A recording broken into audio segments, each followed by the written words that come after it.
I'm going to screen share. So we're just welcoming people into our Flourishing Futures Finding Financial Security session, and we're recording it so that anybody that missed it can find out more. I'm just going to pop that on. So there we go. So basically, a number of people who are on the call and people that might be listening, a lot of people that we expect to come on the programme will be linked to Flourish already. This isn't necessarily just for people that we've worked with already. It is open to other women change makers as well. But we've designed this programme on purpose. Flourish Together, as many of you will know, we're in a social enterprise ourselves. We run enterprise support, social enterprise support. We run different kinds of thematic tailored programmes. We do research and policy work. We provide intensive support to build the capacity of the social enterprise world, the charity sector, the social economy. And we reinvest our profits in supporting women as a force for social change. And in the last couple of years alone, even through COVID, we've helped over 120 women to start a social venture and either evolve or grow one. And we've had hundreds of people coming to different events and things we run. So what we've recognised in running, we've been running for about 8 years. We formed as a kick about 5 years ago. And in that time, we've supported over 1,000 women change makers to evolve what it is they're doing from either from an idea and just thinking about what they want to do, right through to people who've been established and running for some time and helping them to scale up their work, apply for more significant funds or measure their impact and these sorts of things. In our observations over recent years, like I say, the last 3 to 5 years, we've been really listening and watching to what's going on. And some of you listening to this and on the call here will have come through our Time to Grow programme. And the Time to Grow programme was a direct response to seeing, women could really benefit from this sort of personal and professional development programme that focused specifically around, I guess, using social entrepreneurship as a route into work, back to work, or taking those entrepreneurial ideas and solutions that you had to change the world for the better into organisations that can operate and can, over a number of years, build up to help you earn a living as well as make a difference. And that's what Time to Grow has been about. And we've had quite a lot of success with those programmes. We've got all the stats on that, behind the scenes. But what we've noticed is that women who've faced some sort of either financial hardship or additional setbacks, it might be health setbacks, it may have been maybe a whole range of things. The women who've got less financial security basically have a harder time of getting their projects and programs or businesses to flourish as quickly as others. Sometimes it's down to confidence, sometimes it's down to business model, sometimes it's not having those financial means to kind of invest in what they want to do quite the same. And we're just well aware that, there are lots of women in our networks who might be living in insecure housing situations, family setup and family situations can be challenging. We've got lots, like myself, lots of single parents, which isn't necessarily an indicator of hardship, but it certainly puts various other layers into the mix when you're trying to sustain what you do, both financially in terms of time and energy and everything else. So we thought, how can we put together a programme that both helps those women that we're supporting build their financial security so they've got perhaps a better chance of success of growing their social ventures, but also lots of women in the voluntary community sector, social enterprise world, even if they're working in small organisations or running their own, they're not necessarily paying themselves what they should be. They're not necessarily putting things in place as a startup or as an emerging organisation or as an employer of others to make sure that certain tools are in place, like having pensions. A lot of us just, particularly for a single parent like myself, it just goes off a cliff. You might have started paying into a pension years ago and then it was like, when the money's not there, you'd stop paying into a pension. And I know I had a right chunk of time where I didn't pay into any kind of pension, and I thought, I'm going to have to get back into this, and I did do that the other year. So there's a number of things that we don't do or we forget to do Sometimes it's because we've not had that experience, we don't know what to do. Sometimes it's because we've not had family members or friends or employers who've given us the knowledge and tools to know about certain things. And we just thought, how can we, with our collective knowledge, better support one another to, find a better level of financial security, and whatever that means for you. So that's partly why we've put this together. It's certainly helping women who might have had various forms of setbacks get some focused time to think about their financial future. It's hopefully filling in some knowledge and skills gaps that we can all have. It's a constant learning curve, managing finances, whether that's personal or in business or anything else. Sharing some of our lived experience around all of this. We're all experts, and none of us are experts at the same time. We're all bringing a lot of lived experience, and we've already done some interviews with about 12 women across our network who I call have pushed through the berm, shall we say, in terms of having financial setbacks and other challenges and setbacks, and push through to the other side to have a much more sort of financially secure future. And we thought, whilst they're not fonts of all knowledge necessarily, and they wouldn't want to be seen as the pillar of information on what does a financially secure future look like, they've got lots of tips and learning from their own personal journeys, and often you can gain insights and inspiration from what others have been able to achieve and do. So and just knowing creative ways that people have gone about things. So they'll be learning around some of that through the programme, and bringing in a range of experts in different themes and topics, just to explore them, and see how this lies for you, and what this is like for you. So who's it aimed at? It's basically aimed at anybody who oh, sorry, I'm just deleting it as we go. There's some funny bits behind that. I don't know if you can see that or not, because I've not got it on speaker view. I've not got it on the main view. Anyway, hopefully you can see. I'm just going to move this as we go. It's basically aimed at women change makers, as I've said, those wanting to make a financial difference in their own lives, and find more financial security. That's who it's aimed at. And as I've said, we've targeted it at women that are in our Flourish network. They're perhaps wanting to reflect on their own financial resilience, the potential for the future for them, and to think about where they're at now, how they make decisions, who they go to for support, how they can broaden that, and think about what a more financially secure future will look like for them.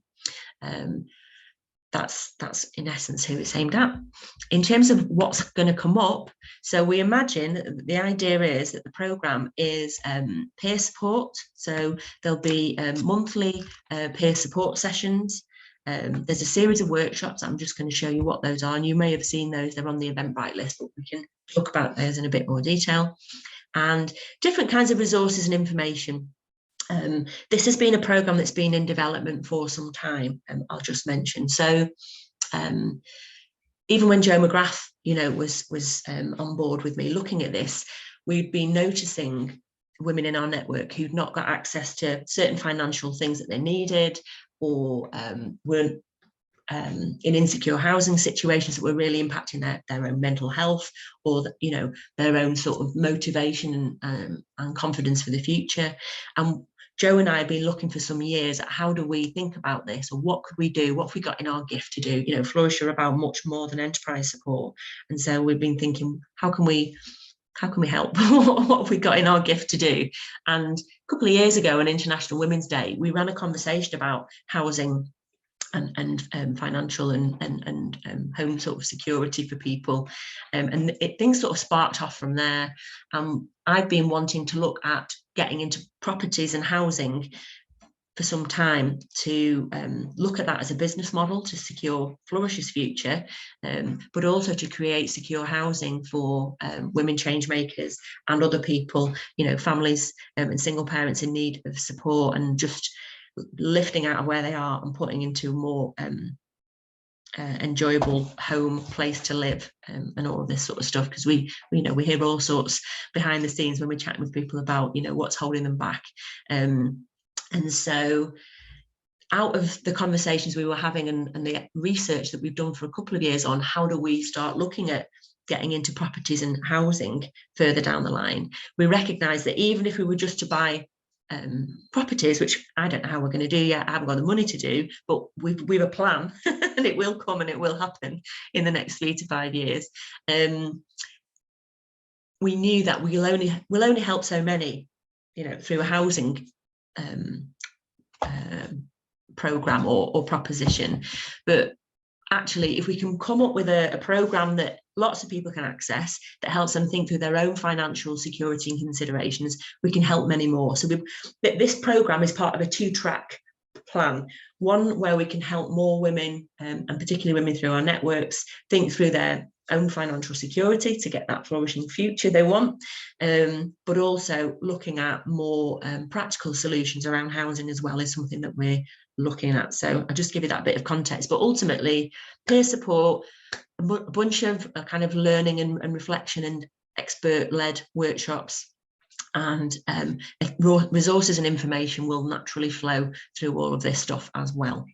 In terms of the themes that we plan to look at, and apologies, I'm just going to faff about while I'm on, is following. So you may have seen these on the Eventbrite link that was there. We put those out there as an option for people to sort of see what's coming, but I've now put some dates around these. So they're going to be on Wednesday evenings, and the idea is that you'll have I guess a peer support session once a month to think through where you're at, what's happening, and chat things through, you know, in a kind of candid and confidential way. Those sessions will be led by Fran, and myself and Shelley will support those. And in addition to the peer support session a month, there'll be a workshop, and these workshops will be open to all of the people who come on our peer support sessions, and wider Flourish people as well, so it can reach more people than just those that have time for the programme. So they're going to be Wednesday evenings, as I say, probably from about 6 till 8:30, or a couple of hours on a Wednesday evening. And the first one will be a bit of an onboarding session in January, really getting people to think about their needs, their interests, their wants and their goals, and kicking off 2023 thinking about what does financial security look like for them, and what do they think, what help is needed, you know, from themselves, from Flourish, from the wider world, from their perhaps their social venture that they're running, what needs to happen. We'll then be moving into a bit of an inspiration session where we'll have a panel. As many of you will see, we run some panel sessions. We'll probably have 5 or 6 of the women who we've interviewed and got these case studies from, with their own lived experience of how they've overcome challenges, debunked their own myths, sharing practical ideas from how they've progressed, and helping us get into that mindset of, you know, building financial resilience. And I've got a lady who might come and do some other sort of mindful reflection really on some of this stuff as well.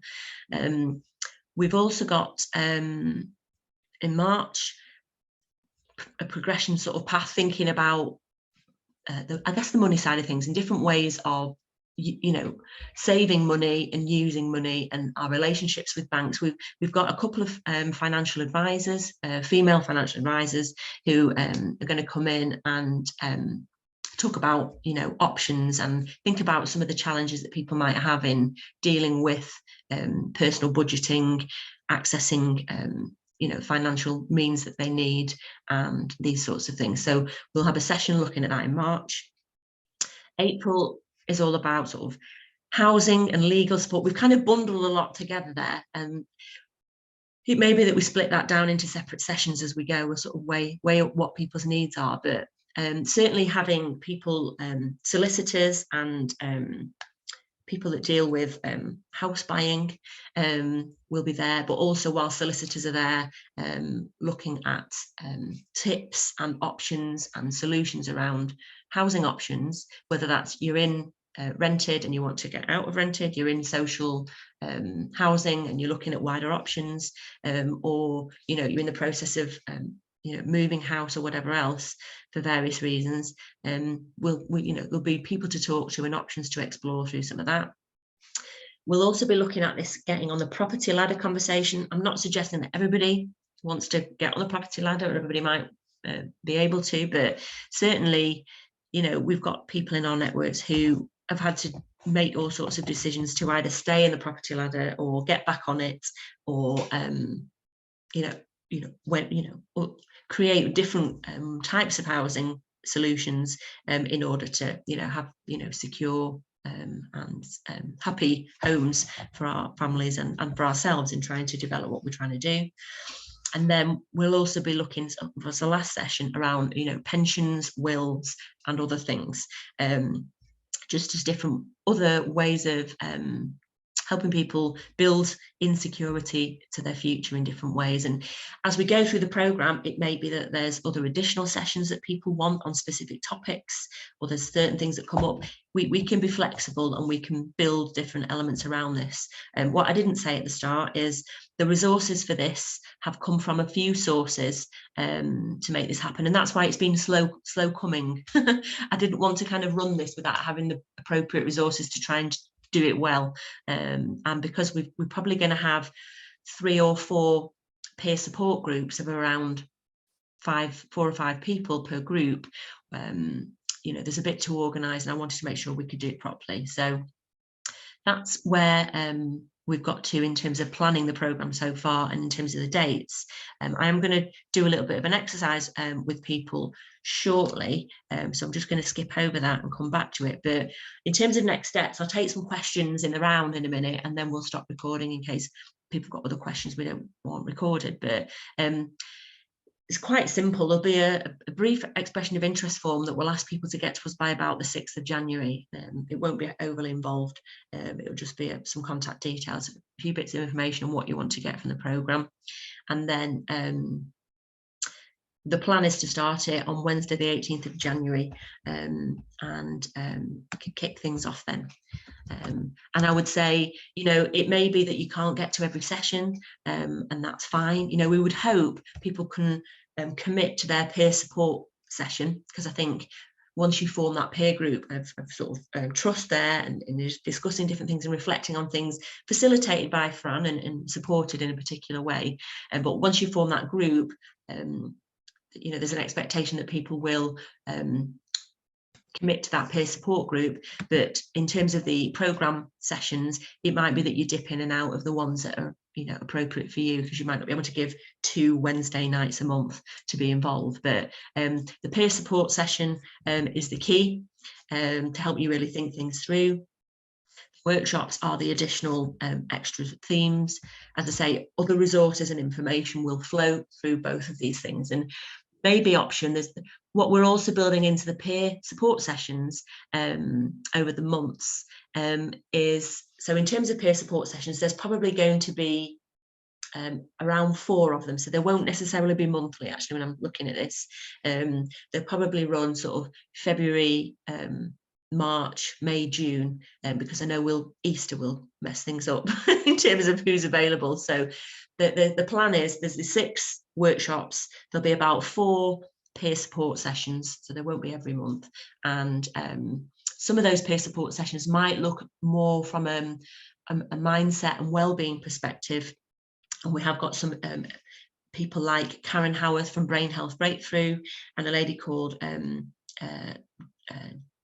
June West, who will come and look at things from a more, I guess, philosophical perspective, and give people some additional tools for, I guess, managing their own decision making, boundaries, and other things, because it all intermingles. It's quite we feel it's going to be quite a holistic process, and a holistic development for people in thinking about how they can find that financial security. It's not there's a number of things to address or to consider in the round, rather than it's about money, or it's about work, or it's about family, or it's about house.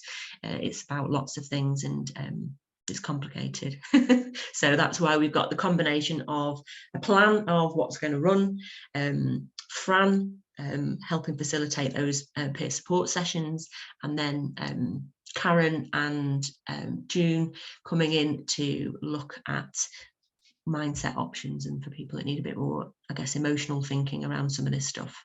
So that's where we've got to with it. It'd be great for those that feel able to just say what you'd make of it what you've made of what you've heard, and whether you've got any questions you want to ask now. We'll take a few now, and then we can take a few more in a sec.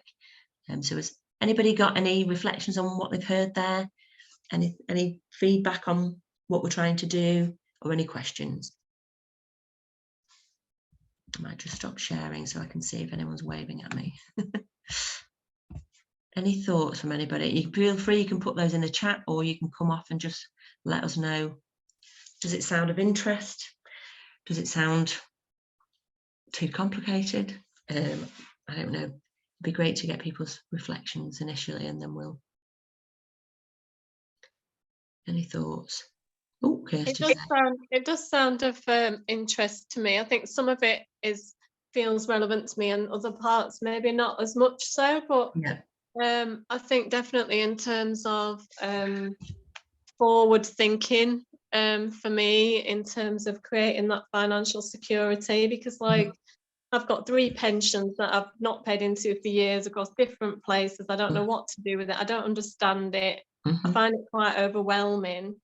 And just things like, I'm just thinking some of that stuff would have been really useful like a couple of years ago, but in terms of knowing my rights during a breakup, because I didn't get the best outcome that I could have done. So for me, I think it would be good to focus my attention on like that forward planning, which I think would be useful. And I just had a question, would the peer support sessions also be on a Wednesday? That's the plan, yes. At the moment, it's hard because everybody's got different commitments and busy with different things. But we thought a Wednesday evening, if we commit to the same sort of day, roughly the same sort of time, then at least we can run with it and see how we go. Davine, it looks like you might have had a question there or some feedback for us on what you've heard. Absolutely needed. This is definitely what I need. Good. Everything. Good. So I'm really happy about that. A bit like Kirsty, Wednesdays are difficult for me, but I will check because during COVID I set up a long COVID support group, which is on a Wednesday. Typical. However, there's someone that facilitates with me, so this needs to happen in my personal life, and there might be a way to work around it. Absolutely brilliant. Honestly, I think it's absolutely brilliant. I mean, the other thing as well is I think the peer support sessions will be key, and the workshops, people can get to as many as they can manage. There will probably be recorded, those workshops as well, as we have been doing with other programs, recording it for people that missed that session or couldn't get to it. So that's just something to bear in mind, as well as if people have got sort of tight commitments or certain restraints on Wednesdays and things like that. Sorry, Nick, I was on the call, so I might miss this. How much does this cost? Oh, it's free. It's fully funded. We've got some backing. I've been doing my usual cocktail of bits. So Manchester City Council helped us get to this point, and there's a bit more to go in terms of where we're going in the new year with that. There's a little bit of local giving money that we've raised through one of their little grants, and some other investment that's come in there. Where else? I think some of our people's postcode lottery money, although that's mainly for our action stations development, we've squeezed some out of that. And so it's fully funded, and doesn't cost you anything. My expression of interest will be coming in. And I think we're probably looking at capping it about sort of 20 to 30. We think the peer support groups need to be no more than about sort of 5 to 8 in a group. And I don't think we could get overwhelmed, but we've not promoted this majorly, just because we've targeted people around our network because it's a pilot as well, and we want to make sure that we can help people well.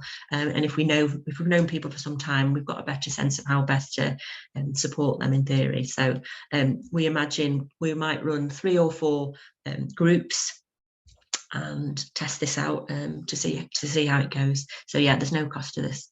Any other questions from anybody at the moment? I have got a little exercise before we wrap up. Go for it, Maura. Oh, you're on mute there.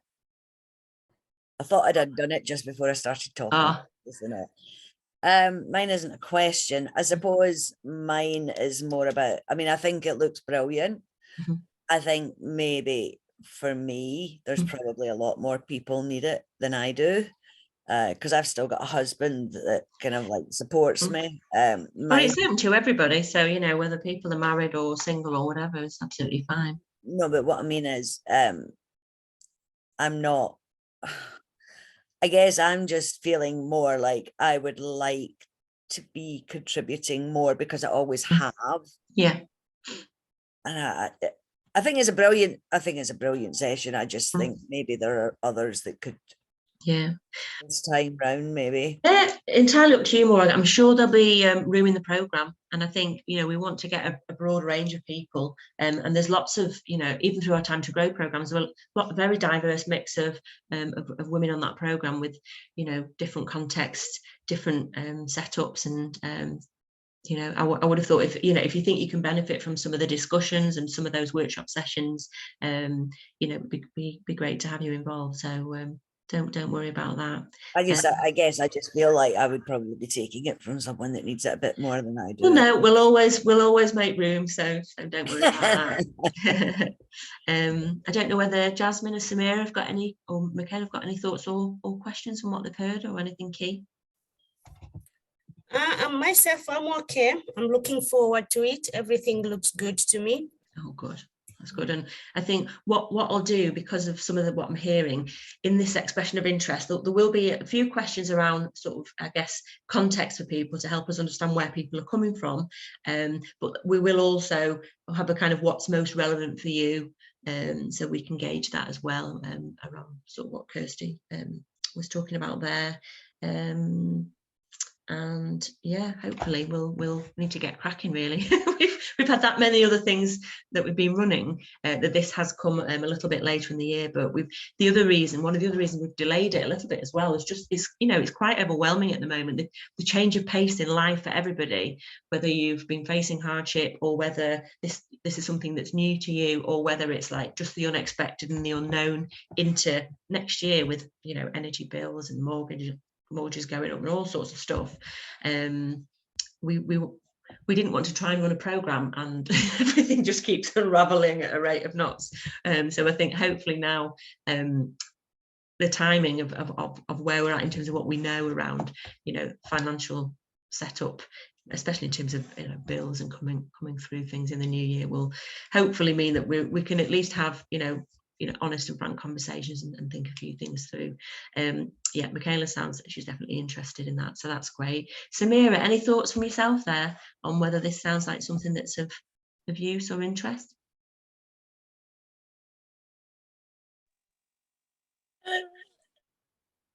I'm just taking in what you're saying. Yeah, it's all right. I think there'll be a little bit more information that comes out, and you'll be able to sort of digest and think, is this something that you want to be part of? But certainly it's aimed with lots of people in mind, and lots of different contexts. One of the things that we're looking at the start, we were looking at putting people into peer groups that were along a similar line. So we've got a peer group of women. I don't know if I've not seen Fran join the call yet. So Fran actually started this programme with a group of women who are ex-offenders who recently, in recent years, have come out of the prison system and have got a particular context and a particular setup to try and, you know, get to grips with, to overcome a range of additional barriers to finding financial security. And so there's a peer group already established in that community. We wondered about having a peer group that perhaps was a peer group of single mums, and then a peer group of other women, if you will, just because the nature of the conversations might be, you know, quite different in terms of where people are coming from and you know, what people need particular support around. So it's quite hard. We don't want to over engineer these peer groups, but there might be you know, women that have come through the criminal justice system, single mums. There might be people that are facing particular health setbacks or health challenges, but I guess that factors into quite a lot of people, and a kind of other women or kind of group. We're not sure yet, but I think we'll be guided by you, and we'll be guided by Fran as well, who sort of expertly facilitated this as we've gone along. But the thinking was that we would try and help those groups have some level of commonality in and around them to aid with the conversations that will happen there. But we'll take feedback as we go, and actually if we just need to mix everything up, we could do that. But I am still leaning towards the slightly themed, but peer groups, just to aid with chats and conversations around that. I don't know whether anybody's got any particular thoughts or suggestions around that. Theme sounds good, but for me, I've got multiple health conditions. Exactly. Yeah, it's as a well as multiple. being a single Right. parent, and Yeah. and in work poverty, because I work part-time, and I'm quite well known across the voluntary sector for doing work, but when I've spoke out like with Joseph Roundtree around in work poverty and things, and people all say, "Oh, but you don't look poor." Yeah. Think if only you knew, Yeah. So, and the different things that people, and but there's a level of, we all carry on regardless. We all have our dignity, and we all, are finding ways to make sure that we keep our heads above water. It's just what's going on under the iceberg quite often, can be a multitude, can't it? But we're certainly coming at this from a point of that forward thinking, and that everybody has a right to flourishing financial future, frankly. And that's why you may not have noticed, but the hashtag is Flourishing Futures FFS, because it just happened, the acronym happened to be FFS, which we found quite funny. Anyway, anybody any other thoughts or any other sort of feedback before I just pull up a little exercise to get you thinking ahead of next year? I was just going to say that I resonate with what Davine was saying there. I think in terms for me, living with complex PTSD, that kind of puts a barrier and limit in place as to how much work I can actually do. So whilst I want to work and I'm setting up my own CIC, I don't think it would be helpful for me to work full time. And I think that then has an impact on your earning capacity and potential. And so I'd be interested in looking around some barriers around that and maybe trying to overcome some of that. And that's key, actually. I mean, when we think about, the women across our programs who've been able to progress quicker than others, the financial security thing is one thing, but actually it's, it's living with different additional needs, whether that's a health thing or at periods in our life, our care needs or the needs of us being carers for others factors in massively, and for some, menopause factors in massively. So there are these things that come, that some we're expecting, but a lot we're not expecting. And you're absolutely right around the dealing with benefits, whatever they may be, whether it's benefits looking at having health conditions, that means that you have got those sort of limitations around what you can work and so forth, or those that kick in when particularly things come left field or care needs change. But all of that will be factored in as part of the discussions, and we'll be looking at which particular experts we can bring in around those sorts of topics. It's easy to wheel in some of the financial people and people to talk about housing and legal types, but finding good quality people who know their stuff around benefits and rights and managing the system is a little bit more fiddly. But we've certainly got good links around a whole range of options, and we've got a few months to be looking at that ahead of things moving in that direction. Okay, well, if people have got any other questions, we can certainly look at that as we go. I'm just going to quickly screen share back for the last sort of 5 or 10 minutes. Some of you may have seen this if you've been on some of our programs before, but this is a useful exercise at any time. Oh, that's moved around. A useful exercise at any time, just because we've all got to reflect from time to time on what's going on for us.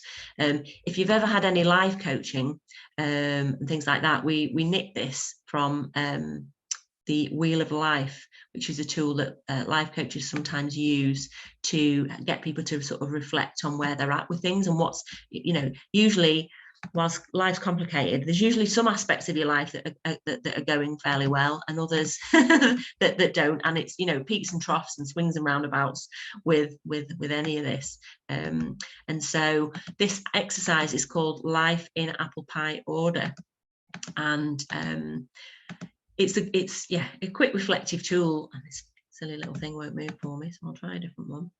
No, that's not having it.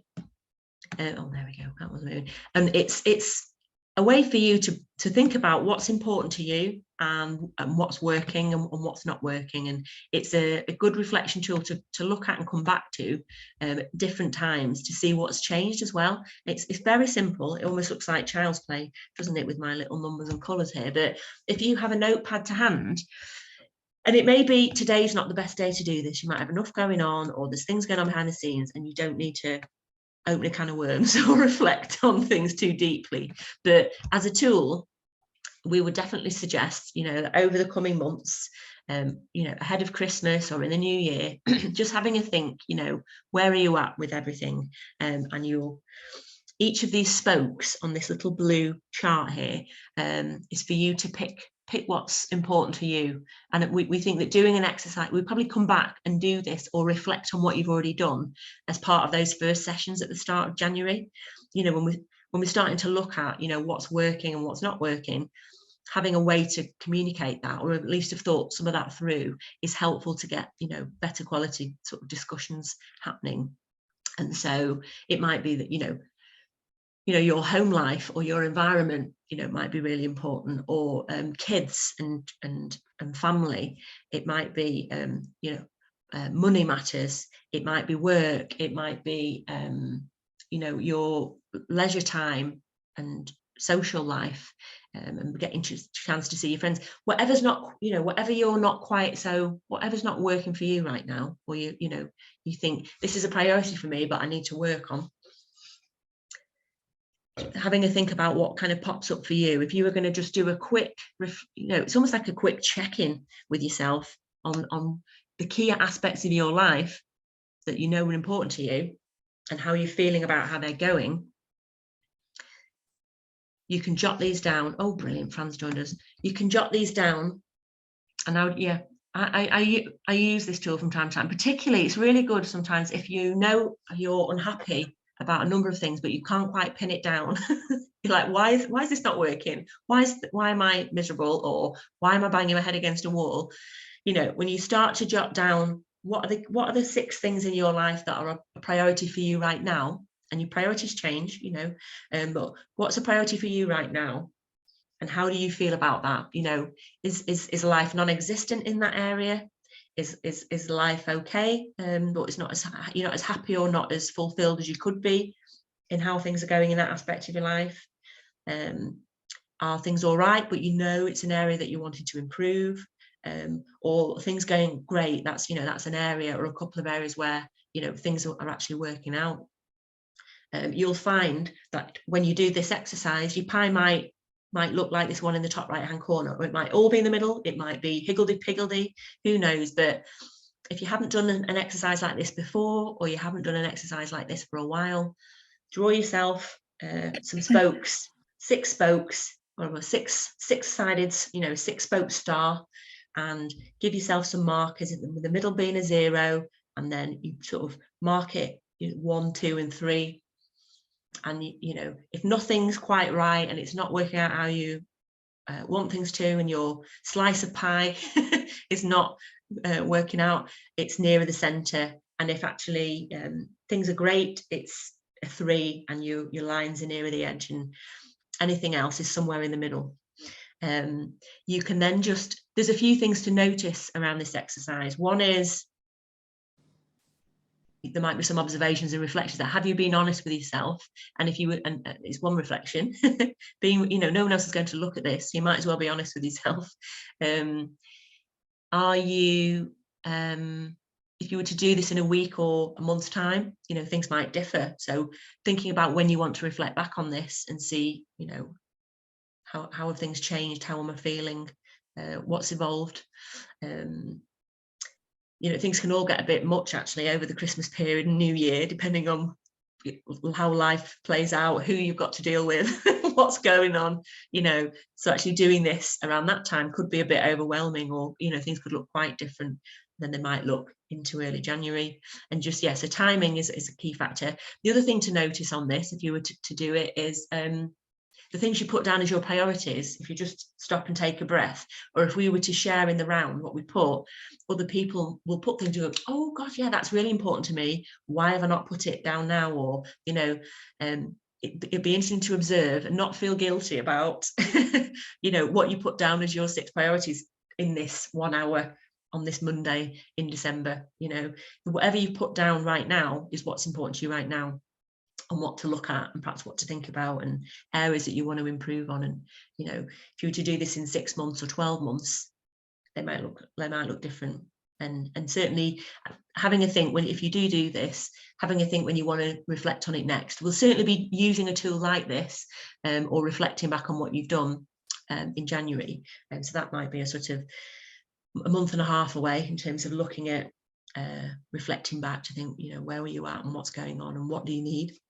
But yeah, we just put that out as a suggestion really to be having a think about. And it's not something we're going to get you to talk about today. It's just showing you some of the practical tools and the sort of prodding and poking that we'll do around the edges as gently as we can to think about, you know, what's the sticking points, and how can we best help people start to overcome some of those. And some of that will be through peer conversation, some of that will be through the workshops, and we are foreseeing there might be a need for a little bit of one-to-one, you know, some one-to-one conversations, and we'll sort of evaluate things as we go as well around that. There's not, in terms of the budget for the programme, that we can't offer people like a one-to-one coach, unfortunately, through this programme, but we'll be listening into what's what, and there might be some additional one-to-one support we can plug in as we go around this. So I saw that Fran had joined us. Yes, indeed, I'm here. Oh, thanks. And I think before we wrap up and let people get on their way, I was just going to hand over to Fran for a minute just to say a quick hello. I've mentioned, Fran, about how we piloted the programme that you've been facilitating our initial group. I've explained that initial group, because we're thinking of slightly theming some of the peer support groups. Your peer support group has been a group of women who've come through the criminal justice system. So there's some additional wider sort of challenges and constraints around thinking about financial security there as well. But I'd invited Fran on partly so people could meet her. Fran's going to be one of our key sort of facilitators of the peer groups, because she's done a fab job of with a group so far, and Fran's got loads of experience as a trainer.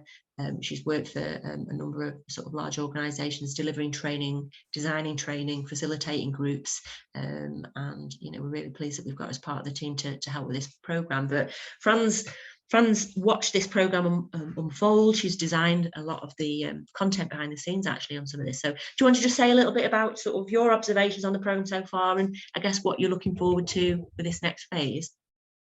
Absolutely. So as is always the case with Flourish, it's very much user-led, and we've been listening and watching what's going on in the world to see what's needed. So it's very much sort of intuitive, and that has very much been the case with the Coming Home project participants, who have very much been guinea pigs, but very willing and engaged guinea pigs.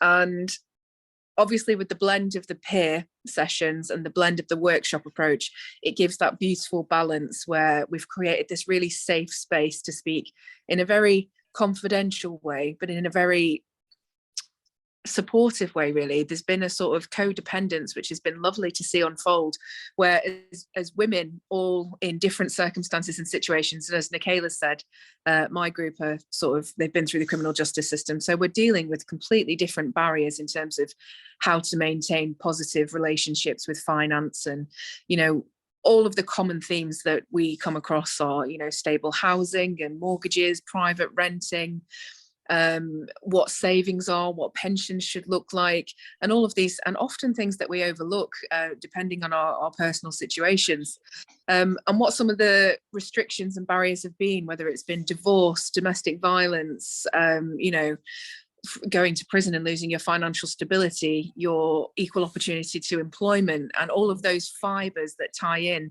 to what financial resilience is. And that's the key, is understanding what it means to have that resilience and how we can ensure and maintain it in a really healthy way. So there's been beautiful holistic and emotional support, which I think is critical when we're having these vulnerable conversations about where we sit and how we feel. So I love Nicaela's apple pie sort of diagnostic, because it gives you that brutal insight. And this is very much a reflective process to look at where you are and what you need and how we can help.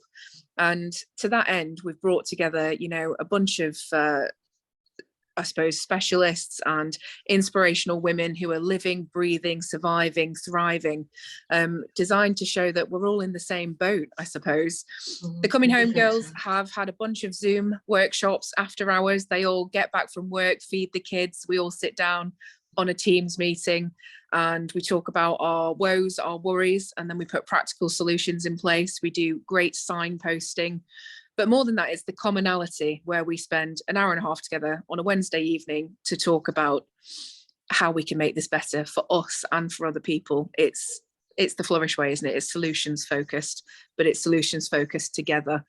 I know, Fran, as well, you've been interviewing, I mentioned before, on session 2, we'll be looking at bringing in a bit of a panel. And I've said they're not, poster girls for perfection by any means, but they've got some insights, and you've interviewed a number of people. Do you want to just say a little bit about that?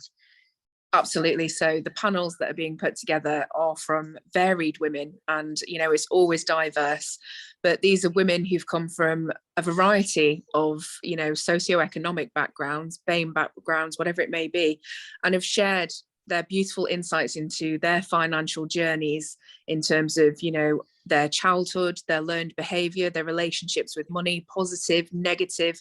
We've had horror stories, we've had sad stories, but ultimately we've always had the positivity and the resilience. And the ladies who I've had the privilege of interviewing have spoken really freely about how they found their financial security and their financial resilience and overcome those barriers. And I think it's a very natural thing to want to listen to these ladies on the panel, because it inspires you to think, if they can, I can.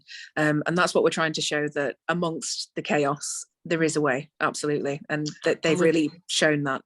We've also got, as much as we'll invite some of the women back on panels, the idea is that we'll create some case studies that we'll put on the website, so that there's different ways to absorb this information and take learning, I guess, from different things.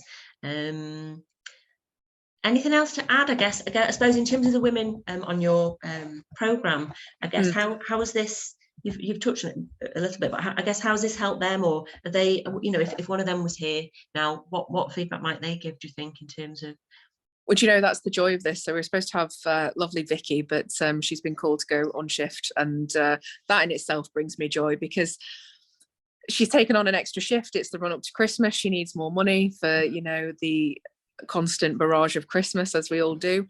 But I know, and some of the girls are coming on the 5:30 session, so of course this is recorded, and by all means these things are always accessible, but I know that the girls would be happy to say it's the ability to speak so freely about something that is often quite delicate and very personal. We're not great as women and as British people, I think, to speak about finance. So creating that safe space, but with really tangible outcomes and actions. And we've had amazing support from Karen at Brain Health CIC, and I think that's what's so unique about this program, is that it's holistic, it's practical, it's informative, and it's all of the things you need to be able to find your financial resilience and your power.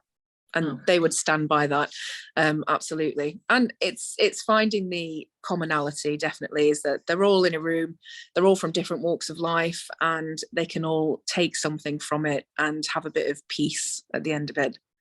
Fab. That's what we're all after, isn't it? Gosh, a Mm. bit of peace. So awesome. Well, hopefully that's given you a little bit of a flavour. I'm glad Fran was able to sort of pop on so people can sort of see who's going to be one of our key partners in delivering this. As I say, there'll be me and Shelley involved, Fran supporting with the peer sessions, Karen we're hoping to have come and get involved in 1 or 2 of the peer group sessions across the groups, and I have got a lady as well I've mentioned called June West, who's got a slightly different sort of perspective on the health and well-being sort of side of things. So she says that it's sort of emotional and sort of philosophical support without the woo-woo, which I quite like. I'm far too practical for my own good, and as much as I like mindfulness and I can sort of do that kind of thing, I think you need different tools and different types and techniques for sort of thinking things through in different ways. So we're trying to introduce different characters and different people, different tools and different experts along the way to just help people pick what works for them, really. So I think I shall wrap it up there because we've had a good chat for a while. I'm just going to stop our recording and hope that anybody listening in on that has found it useful, and we'll catch up with people soon.